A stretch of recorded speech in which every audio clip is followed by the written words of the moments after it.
अरे छोटे में खोटे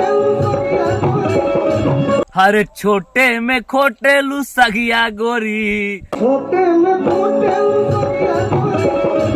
स्टेज पे गोलू राजा का प्रोग्राम चल रहा था, साथ में स्टेज शेयर कर रही थी अनुपमा यादव। और आपको एकदम अपनी आंखों से दिख रहा होगा आपके स्क्रीन पे कि गाना गाने के सुर में आखिर गोलू राजा क्या पकड़ लेते हैं। मतलब यार क्या ही बताएं, पकड़ना कुछ और चाहते हैं, मतलब धोती उठाना चाहते हैं, लेकिन धरा कुछ और जाता है।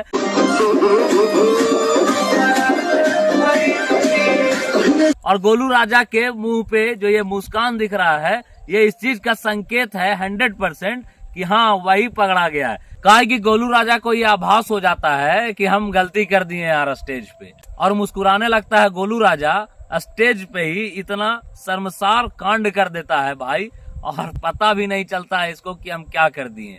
और जब ये कैमरे में रिकॉर्ड हो जाता है और उसके बाद फिर पब्लिकली होता है, तो ये वीडियो जो है वो रातों रात वायरल हो जाता है। और वायरल होने के बाद ये वीडियो हमको आज मिल रहा है। हालांकि हम इस चीज को पुष्टि नहीं करते हैं कि वीडियो कब का है, कहाँ का स्टेज शो है, बस इतना ही वायरल हो रहा है। हमने सोचा कि इसको हम दिखा दें कि भोजपुरी के हमारे ऐसे ऐसे कलाकार हैं जो बिल्कुल भी नहीं देखते हैं कि सामने कौन है। मतलब यार सामने एक लेडी परफॉर्म कर रही है जिसका नाम है अनुपमा यादव, और उसके सामने इस तरह का बिहेवियर कर रहा है ये गोलू राजा। ये कहाँ तक सही है?